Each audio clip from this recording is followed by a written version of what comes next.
Welcome to the College Football Survivor Show, where playoff survival is always on the line.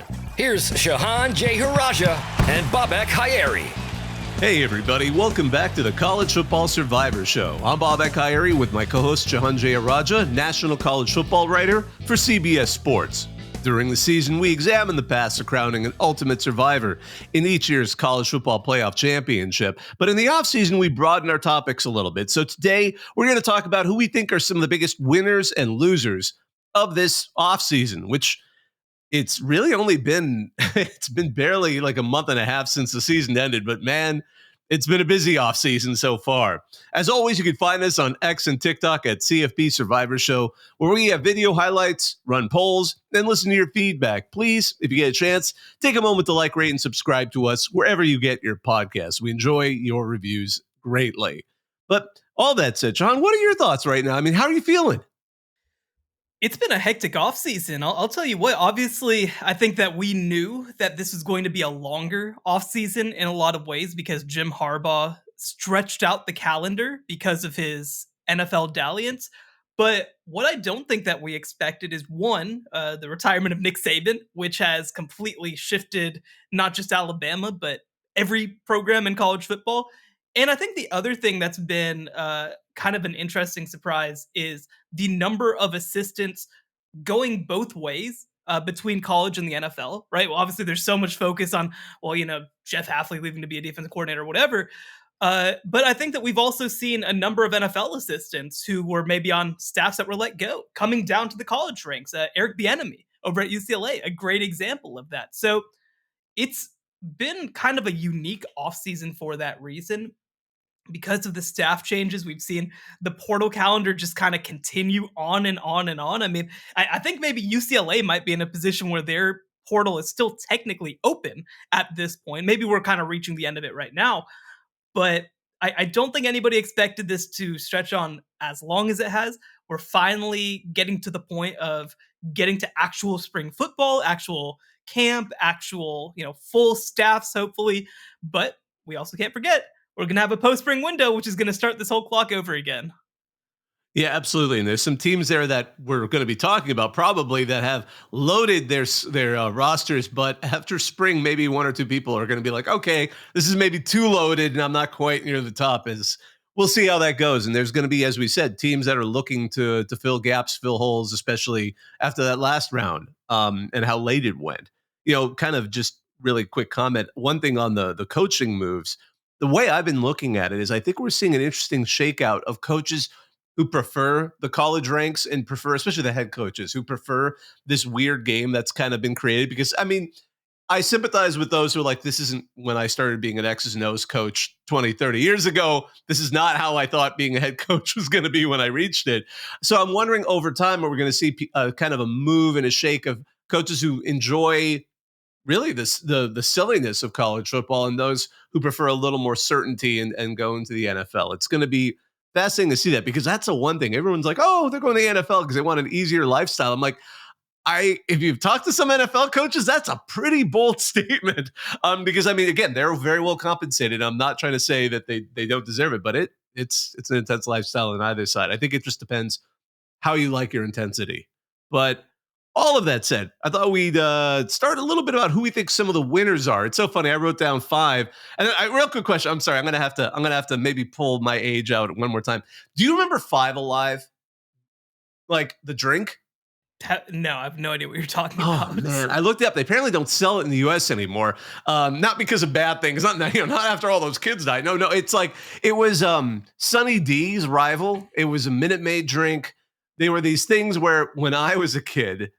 You always thought they were cool because they'd advertise them. They'd say they're like healthy. Sunny D was notorious because my mom even told me like, oh yeah, I remember in like the 80s or 70s when they said like, this is like just sugar water, right? But they would sell it like, oh, it's all this fresh juice and all this stuff. So 5 Alive was one of those. So now that I have spent a couple of seconds on feeling really old, by the way, the other thing that came up is like Dazed and Confused. If that movie came out today, it would have been about 2007. So to me, again, like this kind of moment of like, holy cow, I saw Dazed and Confused in 93 when it came out. To suddenly realize how okay, I'm having an existential crisis here, but I'm gonna move on. What year do you think it is right now? Yeah.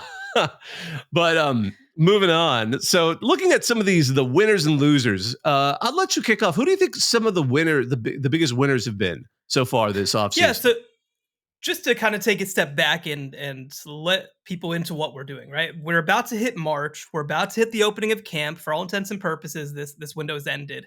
And I want to talk about the teams who maybe, when we start to look forward, projecting our playoff, have either gained the most ground or maybe lost the most ground.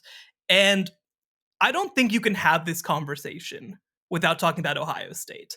Ohio State saw Michigan go and win a national championship, and Ryan Day said, "Oh God, oh no, I'm in big trouble if I don't make something happen right now." And for all of his credit, I think that he has had a hell of an offseason. Brings in first Bill O'Brien as offensive coordinator, but in my opinion, actually upgrades, gets Chip Kelly over from UCLA, a sitting Big Ten head coach to come run the offense, a coach who coached Ryan Day during his time at New Hampshire. So I think that partnership is going to work really well. And the fact that Ryan Day is an offensive recruiter should maybe help fill in some of the things that Chip Kelly doesn't want to do at the collegiate level. But look at what they did in the portal as well.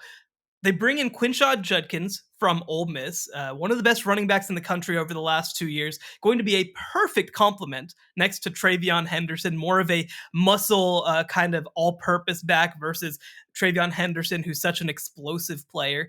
And I do actually want to even point out, they retained a number of players who, in my opinion, they really shouldn't have retained. Emeka Egbuka should be going to the NFL. Travion Henderson should be going to the NFL. Jack Sawyer, JT Tuimoloau. Like, these are some of the best players in college football who would have been picked in the first 3 rounds of the NFL draft, and they came back because they wanted a chance to beat Michigan. But even going down the list of other transfers, you bring in Caleb Downs as probably the best overall safety in the country coming from Alabama. And we're going to talk about his old team in a second, trust me. Julian Sayin, another player from that same program at quarterback, alongside Will Howard. So you kind of got the old and the young at the same time at quarterback. So I would, look, I think that Will Howard's a really good player. It would not surprise me at all if he starts the whole season. But you finally have some insurance, I think, with Julian Sayin coming in as well. And he's going to have a chance to compete with Devin Brown and with Aaron Noland coming in as well at quarterback. That's a huge number of upgrades at the position. And then Seth McLaughlin on the offensive line. Obviously, people remember him for having a very, very bad college football playoff, but he was a good player for the last 2 years before that. You kind of just hope he can get his head screwed on straight. But I think that when you look at their additions, it's not the sheer number of additions that stands out. It's the number of additions that are quality, that are almost surefire players. We know what Caleb Downs is going to be at Ohio State University. It's filling holes and it's retentions. Like, again, the number of retentions that this program had to go into 2024 with a chance to go and beat Michigan and compete for the college football playoff and win a national championship. This team has as good a case as any to be the preseason number 1 team in the country. And heading into this offseason, I don't know if they would have been, in my mind, with who they were expected to lose, a top 5 team. So when you talk about the biggest risers of the early offseason so far, I think Ohio State has to be number 1 on the list. I completely agree. And, you touched on the whole Bill O'Brien and Chip Kelly even upgrading what seemed like an upgrade to begin with. But again, even behind the house, like, we're recording this right now on a Monday morning. One of the stories I read was that they brought Sam Petito, the former Alabama director of personnel operations, in at Ohio State. They're not only, and you touched on this, you implied it, that a lot of these additions are complementary of each other. Like, you have 2 strong running backs. You brought in Chip Kelly, who, for all the more casual fan might know him for quarterbacks, but he's also very committed to the run. So that's going to be a wonderful balance that he can develop with the sheer talent he has there, but also to build that kind of back of the house side of it, to have someone who can help with recruiting, help bring in personnel, and was a key component of Nick Saban's staff. That, again, shows a level of commitment that, let's say the worst case scenario happens and somehow they lose some games that they're not supposed to, and Ohio State pulls a cord on Ryan Day. That just this past couple of months, they will have built something that made Ohio State stronger than it had been before, which I didn't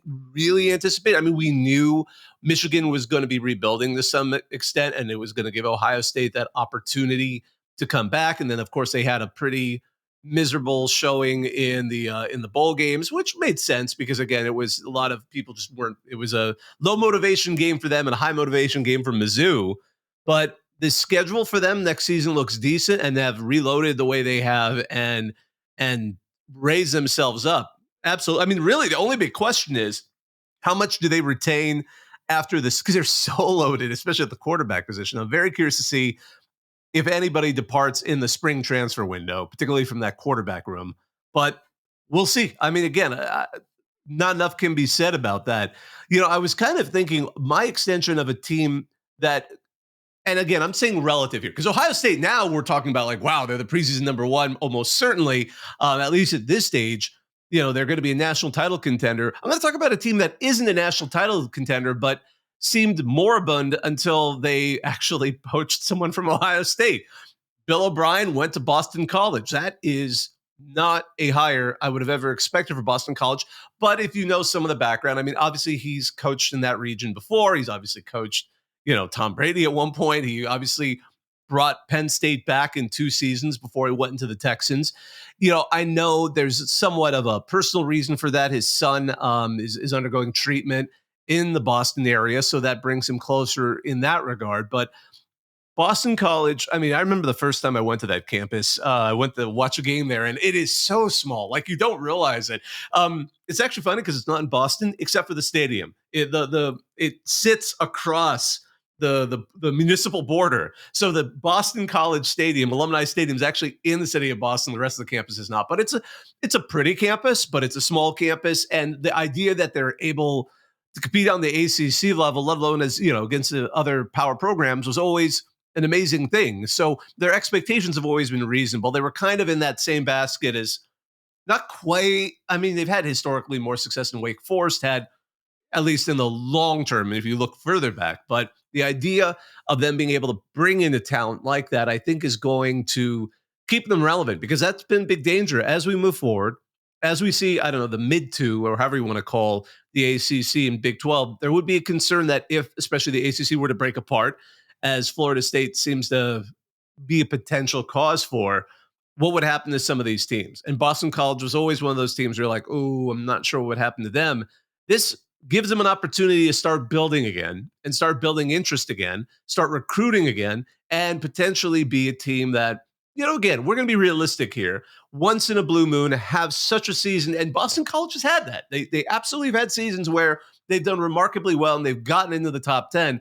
They could become a playoff team. It's not inconceivable for them. Maybe not to win the ACC, but once in a blue moon, even being an at-large team. I think this hire, and I know I've read some people that are critical about it, like, oh, he's been in the NFL for the last 10 years. I'm like, okay, yes, but if the situation he took over at Penn State was so dire, and to be able to get what he got out of that team and have someone who's motivated and interested to be your head coach in a very tough situation, that's a huge deal. And I think that makes Boston College one of the surprise winners. I don't see the vision personally. Like, I'm not quite there with you. I do like some of the guys that they brought in. Kamari Morales as a tight end from North Carolina, Trayshawn Ward from Kansas State at running back. Like, I think that he has in the short term already showed a little bit more ability to leverage the portal than we've seen. At the same time, maybe this is unfair because they're just all like Northeastern programs. This is just like Jim Mora going to UConn, or this is just like John Brown going to UMass. Maybe it'll work. I mean, I think that to say that it has the upside of them competing for the ACC, I do not see that.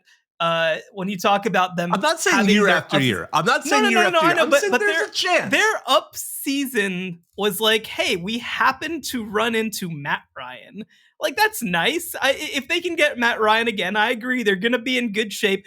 I do think that the thing that I do like about it, and this is going to sound a little weird, but I mean it.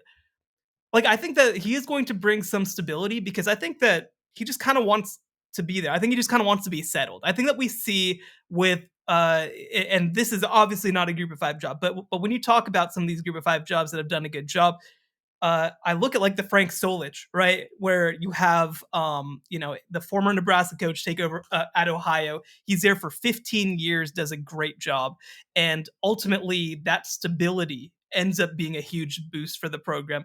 And I think that Boston College could look back at it like this. I'm going to be curious the upside. Again, I mean, when we're talking about finishing with more than 7 wins in the ACC, the last time that happened was 2009, and the last time they won 10 was with Matt Ryan. So I'm not all the way there where you are, but I am intrigued with the decision. I'm going to stick with another team, though, where I think that their biggest upgrade is a coaching change, and that's Michigan State.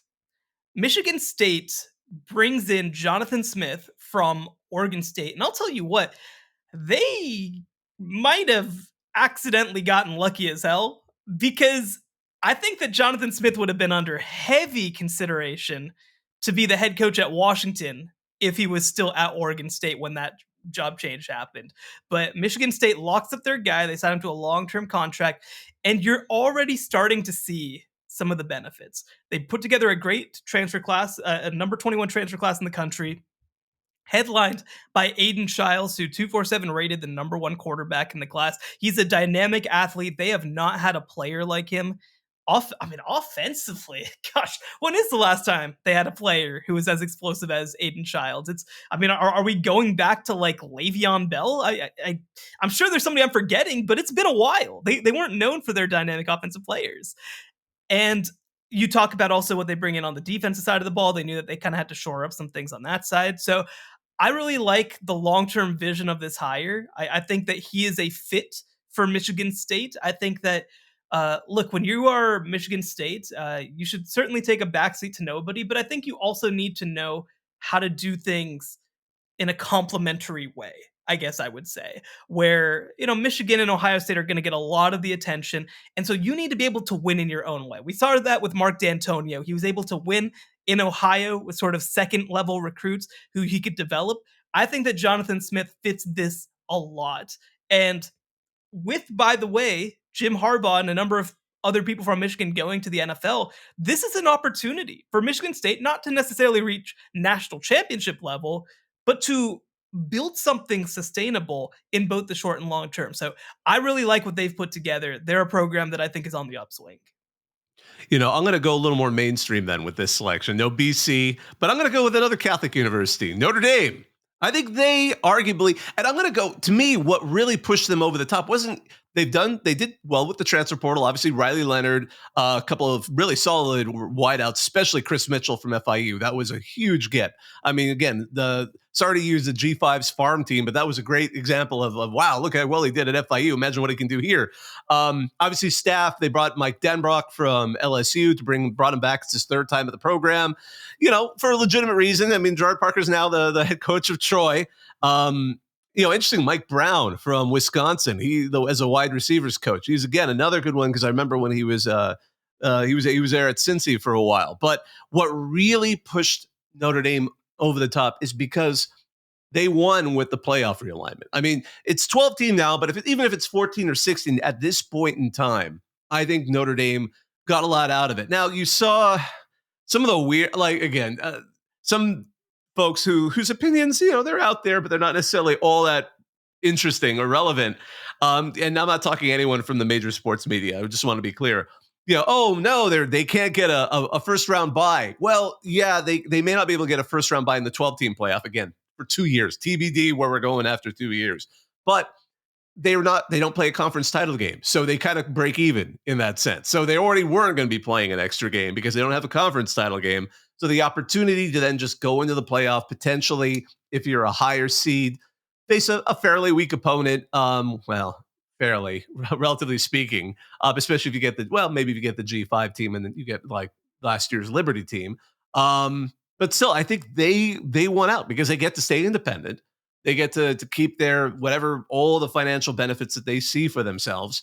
And for at least 2 more years, Notre Dame is going to be just as relevant as it has been. Maybe not And again, that's when you get the push and the pull. It's not your grandfather's Notre Dame. We're not talking like 60s, 50s, 70s Notre Dame. We're talking the Notre Dame of the last decade where, yeah, they can make it. They made it in the college football playoff twice when it was only 4 teams. I think they're quite capable of getting in a 12-team playoff, and certainly to be able to keep their independence in the process. Because, I mean, that was the big thing. And we were talking before the show, right before the show, UMass and the MAC have announced that the UMass is going to join the MAC and finally have a conference. UMass and UConn were the 2 teams that were looking pretty dire going into this, because without being in a conference, their chances of becoming an at-large bid just wasn't plausible. Army has joined Conference USA, for those who may have forgotten. So Notre Dame, though, they are the exception to the rule. They are the independent that can make independence work. I think they're one of the big winners in all of this. No, I think that's a great pick. I actually didn't have them on my list, and I regret that now. I think you mentioned the Mike Denbrock hire. That's going to, I think, be huge. I made the comment before, and I'll make it again. I don't know what machinations went on behind the scenes to get Gerard Parker the the Troy job, but I know that Marcus Freeman should be pretty excited about however that happened, because I don't think that he did. I don't think he was quite ready for the job that he had last year. And Mike Denbrock is a proven assistant coach who's going to be working with as much talent as anybody. And the other thing that I'll mention too is, Steve Angeli had a really good bowl game. And actually, the big question about Notre Dame last year heading into the bowl game, if we want to roll the bowl game into being part of the offseason, I mean, they had some receivers show out. Jaden Thomas, Jordan Faison, these were not guys who necessarily got a lot of opportunity during the regular season, but I think that gives me a lot more optimism about what they can be, not even counting then bringing in Bo Collins as a transfer from Clemson as well, who was like the one receiver who kind of did something at Clemson. And so I like what they are a lot. I think that they have a very bright future, like you mentioned. I haven't even mentioned the name Riley Leonard as yet, who's going to be one of the best quarterbacks in college football next year. And I mean, this is hilarious, right? Riley Leonard has never played behind an offensive line where he gets more than like 1.7 seconds to throw. What is he going to be capable of playing behind one of the best offensive line programs in the country with a receiver in Jaden Greathouse, who I have talked about all year long? I think that he has legit number 1 overall receiver potential. So they do have to settle that wide receiver question a little bit, but if they can, with a quarterback who I think should be huge for them, I'm very excited about what this team could be. I think that they're going to be in the conversation to, I don't know if I can get them all the way to the top 5, but I think that they'll be in my contention for being a top 5 team. And I think they're absolutely on track at this time to be a playoff team. I'm going to go to a team next that I think, similar to Ohio State, says, now is the time. We're done messing around. Now is the time. And that's Ole Miss. Ole Miss was extremely aggressive in the transfer portal on both sides of the ball. They understand that when they play Alabama and Georgia, they have not been ready to hang in the trenches, and they attack that in a huge way. They brought in 2 transfers from Washington's Joe Moore Award-winning offensive line, who are going to be starting on the offensive line for them next year. They brought in the top non-quarterback transfer of the offseason in Walter Nolan on the defensive line. He is one of those players that you cannot match. I've made the case before. This is the kind of player who Texas A&M prevented from going to Alabama or to Georgia through NIL, because there's no reason that a guy like this should be on the market. And Ole Miss now has him because of the transfer portal. They also bring in Princely Umanmielen from Florida, who was their top edge rusher. So, I mean, when you look at all the pieces, there's just so much to like. And I was not a Jackson Dart guy heading into last year. I still don't think he's a star. I don't think he's an elite level quarterback, but I think he's good enough. If you put enough around him, I think he's good enough. I think he has more upside as a passer than I felt like he did early in his career, where I just felt like he was very limited. And the other thing, too, you bring in Juice Wells as a transfer at wide receiver from South Carolina, who was on track to be one of the best wide receivers in the SEC before he got hurt earlier last year. So they understand we can't sit and wait around for Alabama or Georgia to fall off. Now, maybe Alabama, obviously, with Nick Saban leaving, that's going to be an interesting situation, but we understand we have to be able to hang with Georgia. With Nick Saban gone, we have to be able to hang with Alabama. We have to be able to hang with Texas as they come in, with LSU, with Oklahoma, all of these teams. And when I look at this team, I mean, they would have had a very good case and a chance to be a college football playoff team, not just last year, but over the last couple of years. They would have made it a couple of times. This is a situation where I think that Ole Miss should be aiming for a top 6 or 7 seed in the college football playoff and have an opportunity to win a first round game, to play one of the top 4 in a neutral site game. And I think that for me, this team should be looking at a Final Four. Like, they should be looking at being in that Final Four group whenever the college football playoff comes around. Now, again, matchups and stuff like that can ruin opportunities, but that's the level that I think that this team should think of itself at. And for the first time, maybe since Lane Kiffin's been a head coach, I feel like they actually have a roster and a staff and a culture that may be ready to compete for a national championship. This is 2011 erasure. Sorry, that USC team that couldn't go up in the postseason, like they just finished their season clobbering UCLA 50-0, and then UCLA had to go play in the title game.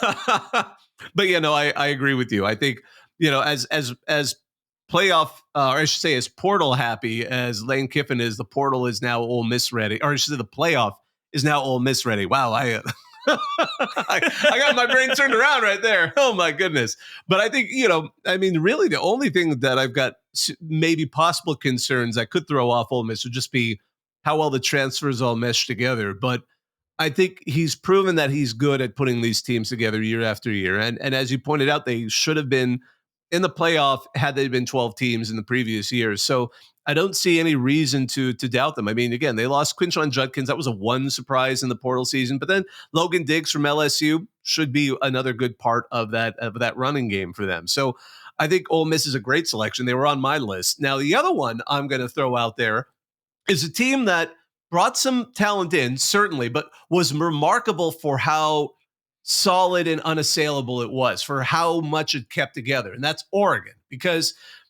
specifically the talent at the coaching level, to keep your head coach, to keep your key coordinators. Meanwhile, Washington, I think to the surprise of everyone, again, thanks Nick Saban, is now completely rebuilding itself in so many ways, talent and coaching wise. And then to say nothing about the portal, they went out there, they got Dylan Gabriel, obviously from Oklahoma, great quarterback there.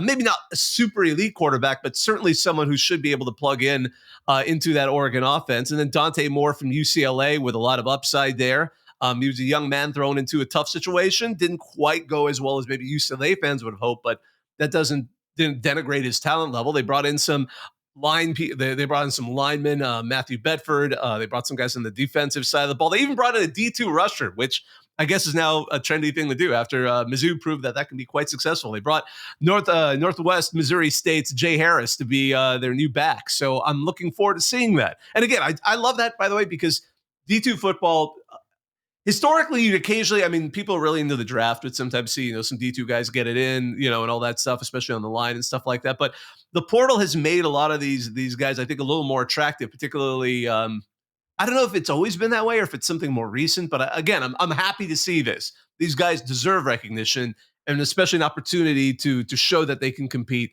on college football's highest level. But their schedule is also really favorable. Again, I mean, that's not something that necessarily happened in the offseason, but when you look at how things are coming, but actually one thing that has helped their schedule in the offseason, Michigan and Washington are on that schedule and both are rebuilding. Their toughest game, in my opinion, is Ohio State, which is coming to you and stronger than ever. But the other two, those are winnable games, very winnable games. So my only real question for them is who wins the quarterback battle, and they are heading into a tougher conference than the one they were in. But I think Oregon is heading into this season, especially with this offseason behind. I mean, again, I still can't believe. I read an interesting position somebody had, like, well, Oregon maybe was lucky that Dan Lanning lost the 2 games to Washington, because that made Kalen DeBoer so attractive that Alabama just went and took him. So in the long run, maybe that benefited Oregon heading into the next season and their ability to hang on to him. As long as Phil Knight lives, I think they're going to be doing fine. I know. So I'm going to just put them as one of my big offseason winners. Yeah, I think that Phil Knight, sometime in the past couple months, realized that he's 86 years old, and that, you know what, why not try to win a national championship right now? I think it's so fascinating that Dan Lanning uh, very much was courted for the Alabama job and decided that there was enough and enough opportunity at Oregon that actually it's a better role long term to stay at this program. Uh, and yeah, you mentioned when you look at the guys they brought in, Evan Stewart at receiver is just an unbelievable get. He's going to step in and immediately replace Troy Franklin, I think, at that wide receiver position. I like having sort of like Ohio State, the old and young at quarterback, where, you know, if Dante Moore becomes ready, then maybe he has a chance to step in and provide an upgrade. They understood we're going to lose a lot to the draft at defensive back. So they brought in 4 high level defensive backs as transfers. And by the way, none of this even gets into the fact that they have the number 4 recruiting class in the country, led by TJ Rushing, a superstar defensive end from Arizona. So like they are cooking right now. They are getting whatever they want, whenever they want. It's pretty impressive to see what they've done over the last little while. Another team that I'll mention quickly that I think is kind of in that mold of being very targeted with what they're doing is Texas. Texas has they have basically seen Alabama and said, we want that. And we think that we have the ability to do that. We're not gonna spray, you know, NIL everywhere in the portal. We're gonna say, here are the specific pieces and players that we want, and we're gonna go take them. And I look at Isaiah Bond, who Yeah. didn't even give Kalen DeBoer's new staff a chance at Alabama, immediately jumped in the portal, immediately ended up at Texas, immediately posted a picture with a Lamborghini. That's a whole other conversation. But Andrew Makuba, a safety transfer from Clemson, actually returns home. He played at LBJ outside of Austin, and he has been one of the most exciting safeties in the country over the past couple of years. Trey Moore, a transfer who I believe finished number 2 or number 3 in the country in sacks during his time at UTSA, and Amari Niblack, a tight end also coming from Alabama. The one thing you do have to mention about Texas and their offseason is that they had the first real staff attrition since Steve Sarkisian became head coach, with Bo Davis going to LSU, defensive line coach, linebacker coach Jeff Choate becomes the head coach at Nevada. So they have some legitimate questions, but nothing crazy. And I think the other thing you have to mention too is that when you have, I think, some really good administration at the top with Steve Sarkisian, when you've got coordinators that I think are really exciting. You bring in, by the way, Johnny Nansen, the former defensive coordinator at Arizona, who did a hell of a job during his time at Arizona. He rejoins his friend Steve Sarkisian at Texas as a position coach, by the way, which is a whole other, I mean, oh my gosh, that's crazy stuff. But I think that ultimately there's enough stability in place and enough administration in place that I think that Texas is going to have a chance to once again be really good next year. When we think about it, think back, the playoff ended in January.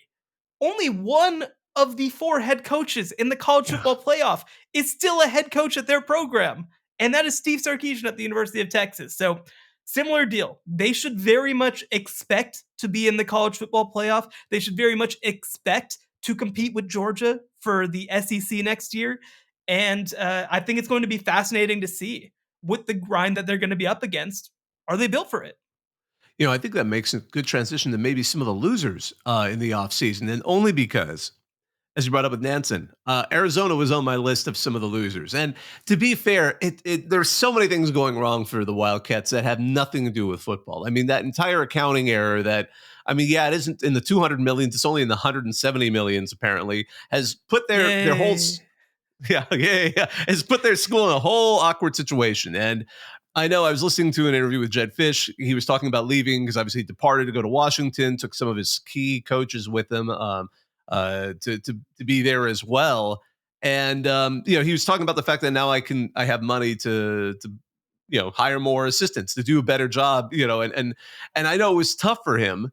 But I don't entirely blame him. I mean, Arizona is in a really awkward spot. So yeah, they were able to get Brett Brennan from San Jose State. Not He's a good coach. He's a solid coach. Not the the sexiest hire because, again, San Jose State's never really been a program where you can have huge expectations. I mean, again, historically, just a winning season is a triumph for the Spartans down there. So, and his salary, as noted, isn't even really all that different than what he was getting paid there because he needed to shift money to bring in some coordinators. And granted, I was impressed he brought in Dino Babers to be his offensive coordinator.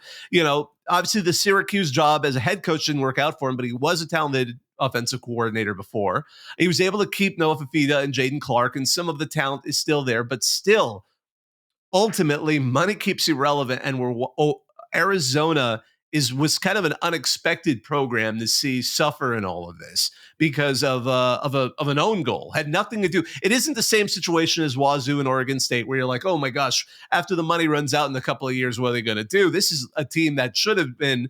I mean, you look at the other Pac schools that are going into the Big 12; they don't have the same kind of the tripping into it, and especially after such a strong end of their season. This is a real disappointing thing to see. So I think what could have been a much more attractive Wildcats team heading into this upcoming season is going to be at best a wait and see approach. But I'm not necessarily to their benefit. Again, keeping a few key players will keep them potentially in games, but I'm not necessarily sure they definitely are a lot lower than I would have given them given what happened in the last month and a half. Yeah, I think obviously the fact that they were able to keep Noah Fafita and Tetsuroya McMillan is huge, but when you look at their overall roster, they were definitely a loser in the portal, much more than they were a winner. This was a team that I expected to be potentially the Big 12 preseason favorite heading into 2024. And now they're in the conversation, but they're maybe more in my top 5 than my top 2, like I thought maybe a few weeks ago. And part of that is the attrition of players. Part of that is the attrition of staff as well. And so, ultimately, I'm hopeful that Arizona can figure it out long term. But like you said, they've got some structural things that they're going to have to figure out in their university before we can really think about them as even just a football program at this point. That's a good first pick. I'm going to talk about two of them at the same time. Alabama and Washington. I mean, oh my gosh. Actually, and even they're tied to Arizona because the Washington staff change ties to Arizona. Arizona then kind of, put San Jose State in a tough position as well. But so let's start with Alabama. Obviously, I mean, one day the greatest coach of all time was going to retire, and it was going to be a mess. There was no way around it. I think that maybe like the best case scenario that could have happened for Alabama with Nick Saban retiring would have been them getting left out of the playoff, because then he might have done it in December instead of in mid-January when the portal window is closed for everybody else. Now, I will say too, I think that Alabama is going to be a huge buyer in the post-spring portal window. I am not concerned about whether Alabama is going to try and be competitive long term. But you do lose, obviously, a number of players who we've talked about, by the way. Isaiah Bond, Caleb Downs. I believe the number was out of the top 6 players in the 247 transfer portal rankings, Alabama gave up 4. So, like, they're losing a level of player that nobody else is losing. It's also because even with the losses, they have a level of player that nobody else can really match. And so, look, Caden Proctor is another name that I don't love that they lost. He was one of the top offensive linemen in the class of 2023. He's heading back home to Iowa now. So, like, they overall lost 30 transfers, not getting into, of course, the staff and the off-field personnel that they lost. And another piece that I'll mention too is that uh, already we've seen Kalen DeBoer lose multiple members of his staff. Ryan Grubb left to be the offensive coordinator of the Seattle Seahawks, and they made an internal hire with Nick Sheridan being promoted, but that's not necessarily what people were sold on. And so they are in a tough position heading into their first year. Kalen DeBoer is a magician. I'm not that concerned about Alabama. I think that they're going to have a very fine 9-win season next year, and then have a chance to build from there. But this is not a national championship contender this upcoming year, and that's what we've come to expect at Alabama. And to tie into that just real quick, Washington already was having a mass exodus because of just the number of upperclassmen Mhm. that they had. And Now you add to that a number of players transferring because they signed on to play for Kalen DeBoer. I know that whenever the meetings and all were first happening, I follow a number of Arizona fans on Twitter, so they took some glee in this. Jed Fish walked into a pretty empty room to go talk to the team for the first time because a number of players were ready to jump into the transfer portal. So I do think ultimately they looked like a program entering the Big Ten that could become one of the elite programs, that could be with Oregon, could compete with Ohio State and Michigan without Jim Harbaugh and Penn State. I think that now they are in the middle of the pack. And a case that I've made for a long time is that I think that when you make a transition to a new conference, having success early can help set the tone of what you are in this conference for the next several years. And Washington looked like they were going to be on the high end of that, and now it looks like they're going to be on the low end of that. So obviously, Nick Saban's coaching change, I mean, it's changed so many programs. I mean, you even have, for example, Kane Womack leaving South Alabama to become the defensive coordinator, and Mo Linguist from Buffalo leaving to become a position coach at Alabama. And so it's a crazy position to be in, and so many careers and so many programs will ultimately be touched by Nick Saban retiring. But Alabama and Washington here on February 26th, I think are both losers. I agree, and my goodness, it's kind of fun to just think about some of these aspects. So it's so funny when I was creating my list, I almost said, well, if I was going to create a potential individual who's a winner, Kalen DeBoer.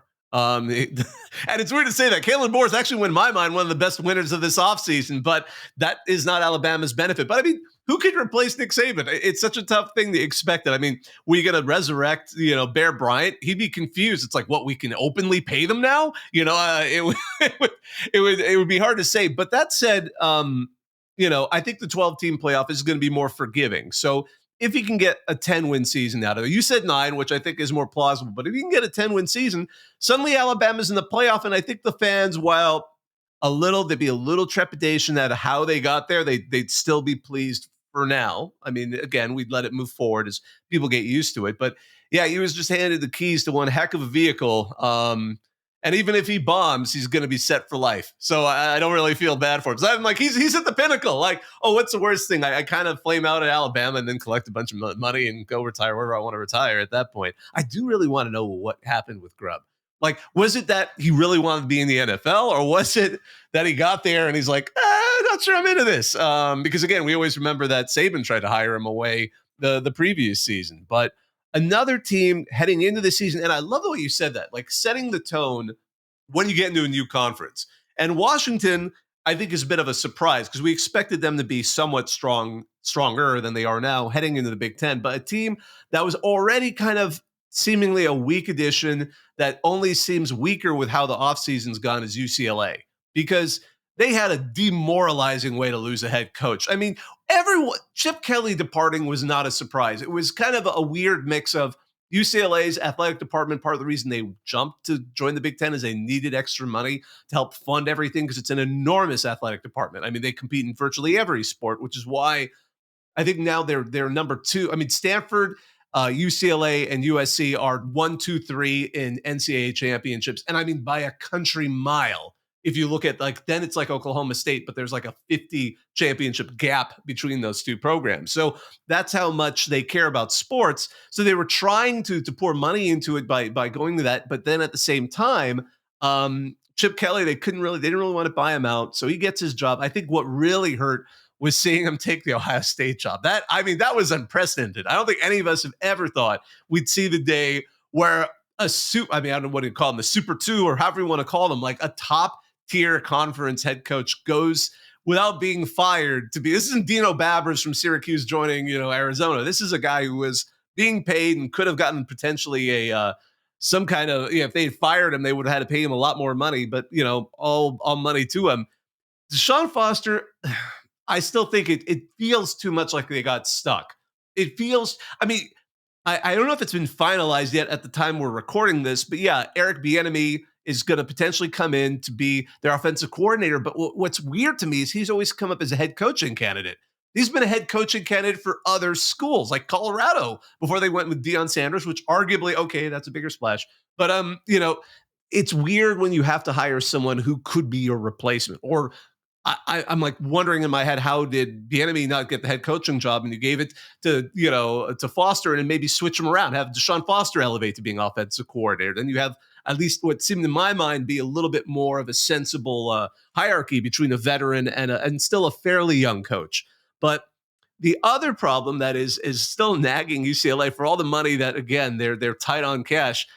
Starting next year, they got to start paying their calimony. For those who may have forgotten, Cal, very upset that UCLA was leaving, and before they went to the ACC, went to the Board of Regents or the Board of Chancellors or however they call it at the UC system, and now UCLA has to pay, and they have not settled on the amount of money. As far as I know, that's not public yet, and it would be public because that would be very much FOI, Freedom of Information Act available. They have to pay a chunk of money to Cal for, I don't know, not coaching for UCLA. I don't know. It's whatever they have to pay Cal for just simply existing. So I'm going to say UCLA is definitely a loser in this offseason so far. And again, all of that said, these teams we're talking about, especially in the loser category, could surprise us. But at least on paper, especially again losing some of the talent they've lost. Again, we were just talking about Dante Moore heading to Oregon. It's hard for me to say UCLA has improved at all. Yeah, no, they were definitely on my list. I think that just the weirdness of all of it and the relative lack of direction it feels like this program has right now has just been bizarre. And it wasn't a huge surprise that Chip Kelly left. I think the timing of it was unfortunate. I think I was a little surprised too how unprepared it felt like they were for it in some ways. I know that they did an outside search, but it didn't feel like it was all that comprehensive at the same time. And I think that when you know that your coach is maybe a flight risk, that's a conversation that you maybe need to have. Uh, so ultimately, yeah, I'm concerned. They're kind of in a similar position as Arizona, where I think that there are issues above their football program that I'm very concerned and interested in. Long term, I mean, again, this is a great program. They're going to be making a lot of money in the Big Ten, but I don't know what their pitch is right now, and it seems like people are going to be benefiting a lot more from playing them than UCLA will from playing anybody else. So it'll be a dynamic to watch. I want to preface this one with I'm not saying that they're a full-on loser. They did a lot of really nice stuff this offseason, and also they're this might be a hint, the best program in college football right now. But like Georgia had a weird offseason. Like they had a weird offseason in a lot of ways. They lost a couple of key staff members. Del McGee just became the head coach at Georgia State, which by the way is way overdue. He should be a head coach already. Key recruiter on the offensive side for that program. Brian McClendon, their wide receivers coach, also kind of heading out as well. I believe he got an NFL opportunity. And they just had a little more attrition than I expected. And they did bring in some big time players to help lighten the load just a little bit. But, Marvin Jones being an example, he ended up going to, he was a top 10 player in the class of 2023. He ended up transferring to Florida State.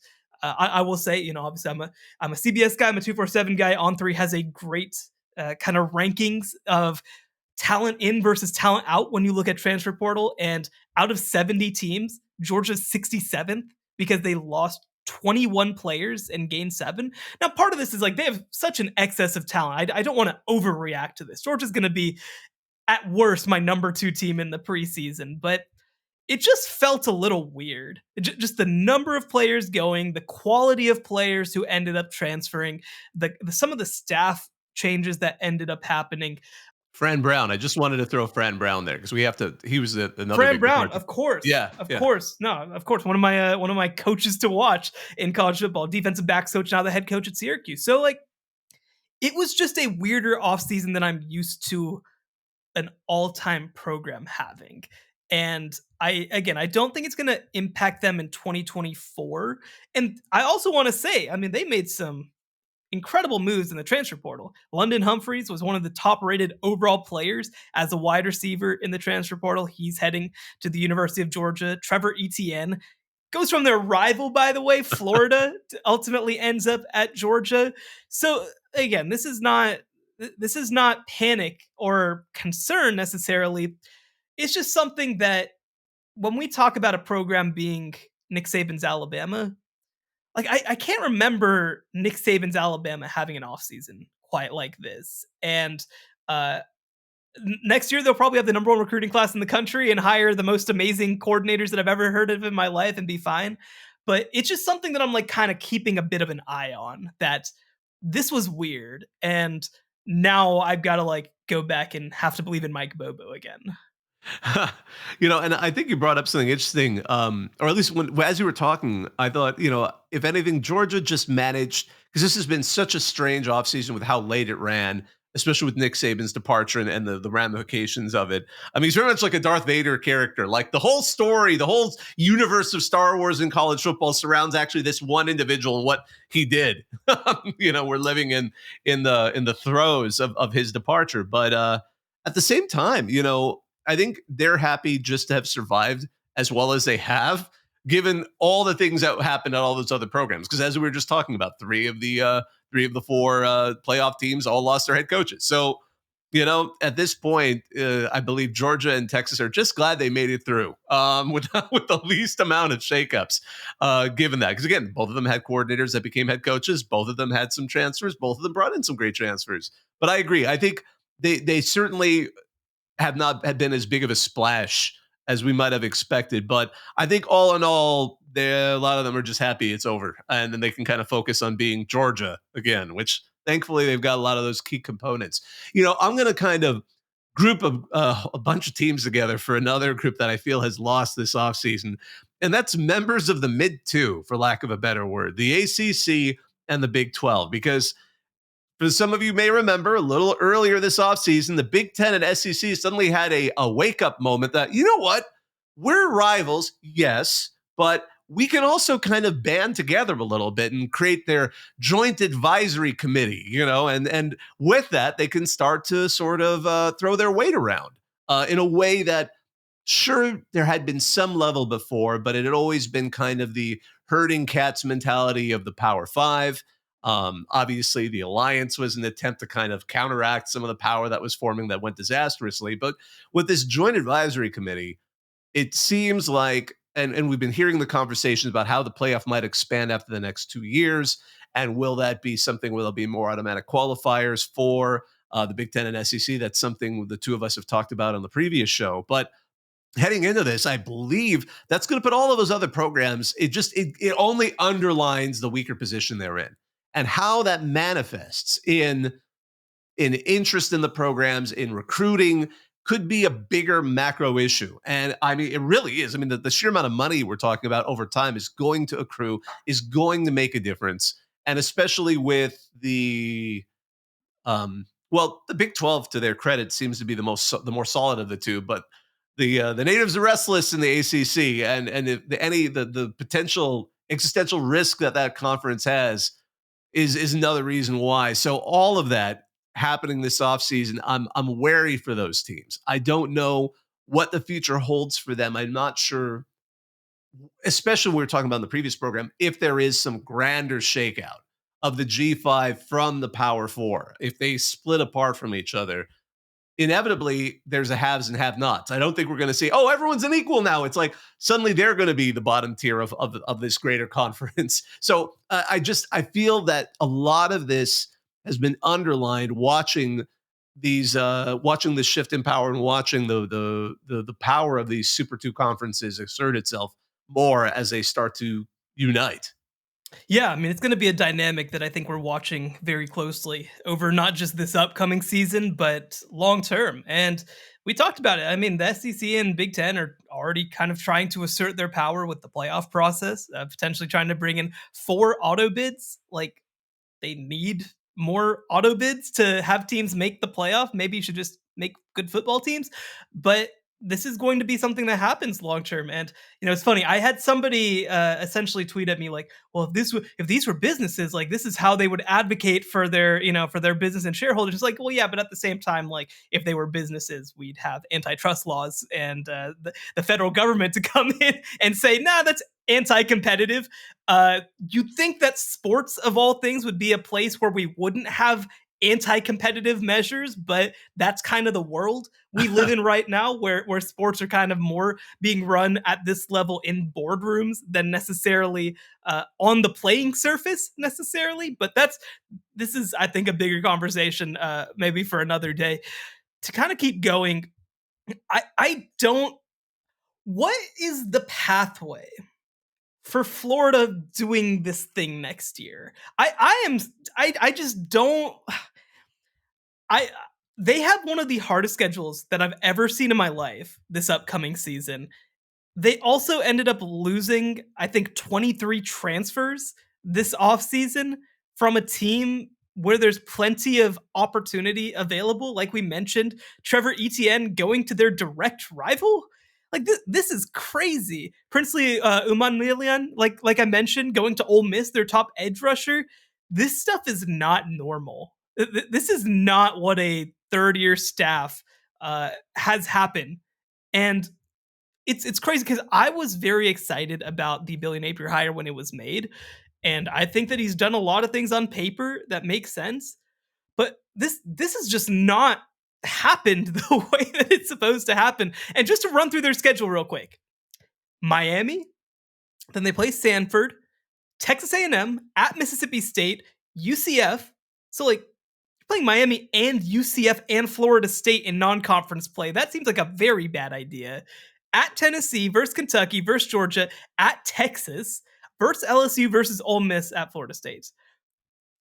Are there 5 wins on that schedule? Like, this is crazy. This is, I cannot remember a program and a coach at like a major program heading into a season like, oh my God, I don't even know what success looks like next year. Like, I don't know like what the pathway is to where they have success. What do they do well? They lost their best running back, one of their best offensive players. This is crazy. Does this feel like Clay Helton's final years at USC? And I'm going to just say, I want to qualify this because you had me thinking like, wow, the Gators have dropped off since Urban Meyer, and they've gone through a series of tenures. And Urban Meyer was the Florida coach almost at the same time USC had Pete Carroll. And then you look at how both those programs is kind of like, yeah, not quite, kind of think they got the guy, doesn't quite get maybe one good season, and then it doesn't quite work out. And is Florida basically in that same boat right now? So I think there are 2 differences. One, I mean, Clay Helton has had success at USC, right? He had good seasons and it kind of petered out. And I think the other piece is that, I mean, we just like have never really seen this work for Florida. So the comparison that I'd make, boy, I don't feel good saying this. I think the comparison that I'd make is Charlie Strong at Texas, where you have a coach who had success previously. Now, Dan Mullen is not Mac Brown, and please do not take that as me saying that he is.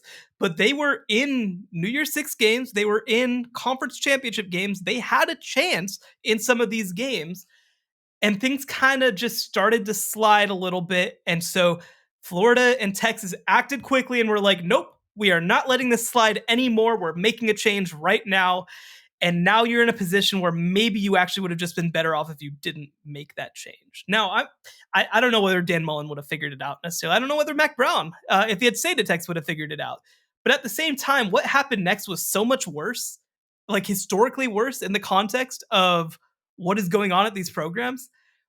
I feel bad for Billy Napier. I don't know what's going on. I don't understand. Like they had a really good recruiting class that kind of fell apart at the end there. I mean, they do have a 5-star quarterback coming in. That's one thing that you do at least have to like about it. But I just don't. Again, I like Billy Napier. I think he did a fantastic job at Louisiana. I thought that LSU was going to regret huge time passing on him whenever they decided to bring in Brian Kelly. And it just, nothing has gone right. This feels like it's cursed. I don't have any better way to explain what's going on right now, other than that I think that Florida feels cursed right now. It's all about that cleat eat. They got to find that cleat and bury it or burn it or do something to it. And this, it's like that Japanese baseball team where they won a championship and threw a ceramic statue of Colonel Sanders into the river, the Henson Tigers, and it became the Curse of the Colonel. So they dredged it and found it and brought it out, and then they won the national championship for the first time in like 40 years. It's thought like last season in Japanese pro baseball. So that maybe that's it. That's the curse. They've got to figure out how to close that out. It's like a poltergeist situation. They got to have someone, otherwise the swamp will implode or something like that. I'm not sure, but I think that's a good spot to wrap that up. I don't know if I'm not going to try and top that one. It's been a while since I've asked a question, or one of us has asked closing with a question that might be kind of interesting. And I have one, and again, for those listening, Sean has no idea what I'm about to ask, but where do you think AI will eventually play in college football? So I think that long term, well, let me actually ask a clarifying question. Do you mean in terms of the product or like the viewing experience? I'm going to say, well, a product. And I think, and I'm trying to get creative here too. Like, would it be against the rules to allow AI to start calling plays? I mean, like Ask Madden, but with an actual intelligence factored into it. I think there's a couple pieces of this. One, I think that coaches will be very reticent to give that level of power to a computer, right? Like, I think that kind of the balance where we're at now, where we have these models and calculations and all of this, but ultimately the decision is made by a person. I think that long term, even like when we're talking 40 years or whatever, I think that's probably more where we're going to be. Now, I think what's going to be interesting is, like, for example, right now, like, I remember Tom Herman, he like famously had a binder that said, here's when you should go for it, here's when you shouldn't, right? I think that maybe we might end up in a position where like an analyst up in the box is like, dealing with AI or chat GPT or whatever, and kind of saying like, what are the probabilities? And that, so I feel like it's more going to be a tool to streamline what they're doing already.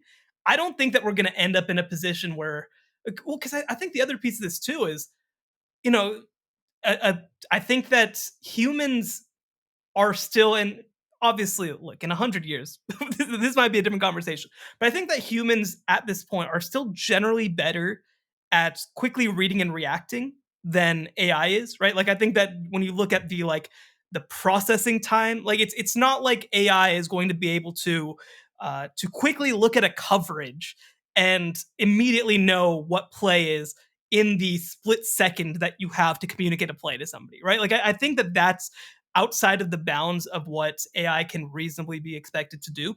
I think it actually, another piece where you might see it more is in the process of evaluating film.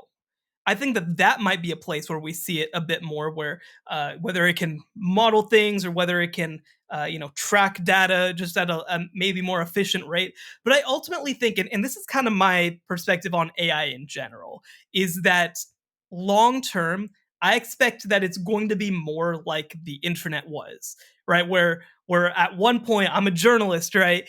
I was calling in my story so that they could put it into the, into the actual printing press. Well, now, like, I can submit my words through the internet. And so something that took 30 minutes takes 1 second. I think it's going to be more like that than it is going to be. Oh, again, I mean, we're going through this right now. I don't think that in the very short term, there's going to be a lot of value in replacing your podcast with AI, right? Like, I think that people, I think that there's a level of diminishing returns with that AI, especially at this point, can't bring to the table. But I also think, because again, here's the question that I've been asked before too. When do we reach a point of even replacing players with robots or AI to where it's not necessarily a personal game, but you're kind of just, well, like, I don't know. I think that part of the interest and excitement of sports is the humanity of it. I don't think that necessarily you can replicate that. I mean, yeah, if you make a robot who can run a 40-yard dash in 1.7 seconds, that is really cool. But I think that people want to see the humanity of it at the same time. And I think that that'll be true of players. I think that'll be true, generally speaking, of coaches. And these pieces will more be in order to help people do their jobs better than it will be replacing those jobs. It'll be fun to see how now that they're going to start implementing helmet communication, how much that will also play into it, being able to run a lot of data and just kind of send that to your player really quick, and of course, cutting it off at certain points. Obviously, it's not going to be live. Otherwise, that would be fascinating. Like, hey, man, there's a guy behind you. Run. Yeah, exactly. Number 42 is open. I don't know, but probably a little more smooth than that. But my goodness, you actually, by the way, I love that you went to I call it the Cyberball question because I grew up playing that game it was an Atari arcade game that I had on my Genesis Cyberball, which was with robots. And actually, I was nerdy enough that I read the manuals of all my video games, and they actually, the scenario was like in the future, players kept getting busted for having mechanical enhancements, so they just replaced them all with robots. And I actually started thinking, like, in my own class, because I teach a class at the University of Minnesota, and we started talking about, it wasn't even on my topic of law, but I was like, it'll be interesting to see what the next big questions will be for society. And one of my students said, I think it's going to be how we deal with bio enhancements, human enhancements, like not only the classic cyborg stuff, but neural enhancements and things like that. So that'll be a fun bridge to cross when we reach that, talking about college football. Because if it becomes more widespread, what kind of advantage does it give? And well, that'll be an interesting future. My goodness, we should get a futurologist on here. Those are always fun. Ask a bunch of random questions here, like all these awesome ideas that will never pan out. No, and I think this is sort of a fascinating question in the mid to long term, because we've had people before say, well, like, what's the difference? Connor Stallions was just attending a game, so it's bad because he filmed, right? So I think that we've reached a point, generally speaking, where we understand that adding technology takes away from what we're watching. We have the example too, right? And I pray that no Houston Astros fans are listening to this because they're insane. But the alleged Jose Altuve buzzer, right? Which probably didn't happen, but if it had, right? Like, how much is that inappropriate that he has a buzzer that can identify pitches that are coming, right? Like, I think that people view that as crossing the line, that at its core, when we have these competitions, we can, continue to grow coaching, we can continue to grow training and development, but that at its core, we are seeing quote unquote normal humans doing things against each other. And again, ultimately, if you reach a point where we're like, well, we want the fastest and biggest and best, yeah, we can create robots that do that better. But I'll tell you what I haven't done a whole lot of is watch any Madden Sims, right? Like, I don't care. Like, hey, maybe that's able to give a great game. I don't care. That's not interesting to me. That it misses the point of what it is. And I think that also another piece of this that protects against that is, I'm a journalist, and my job is to bring you the stories of the people who are involved with sports as well. And so ultimately, and even again, we've gone way off of where we started. But I think a last piece of this is, if you're a kid, you grow up and think, maybe someday I can play in the NBA or the NFL, and these are people just like me, and maybe I can do it. If you're watching and you're like, wow, cool, we built a robot, like, or wow, cool, we added new legs onto this person. Like, I don't think that anybody will kind of look at that and see themselves in it. I think it's very important with sports that you feel a part of it and see yourself in it. And I think that fundamentally, to me, that's a piece that I think long term that somebody will try. Somebody will absolutely try it. And I think it will be a total colossal failure. That's a knife through the heart of STEM majors. That's all I got to say. I wasn't one, but they got enough, man. They got enough. Let me have my BA. That's all I think of. Let me have my Bachelor of Arts in Journalism, man. I want to add to what you said. The part of the reason a lot of us are huge fans of college football and enjoy covering it and watching it is because of the chaos factor compared to the NFL. It isn't as polished. There's too many people, and not everyone can be an NFL talent, and we see those every week in the college football world when why did you do that? Oh my goodness. Well, I think that's a good spot to wrap this up. We wanted to thank all of you for listening. We wanted to thank our producer, Joey Aliberti, not a podcast himself. He's actually a human being. I just want to be clear, not an AI. Be sure to like, rate, and subscribe wherever you get your podcasts. You can find us on X and TikTok at CFB Survivor Show. He's Shehan Jayaraja. You can find his work on CBSSports.com and Shehan Jayaraja on X and TikTok. I'm Bobak Ieri. Thanks for listening, everyone. The College Football Survivor Show, where playoff survival is always on the line.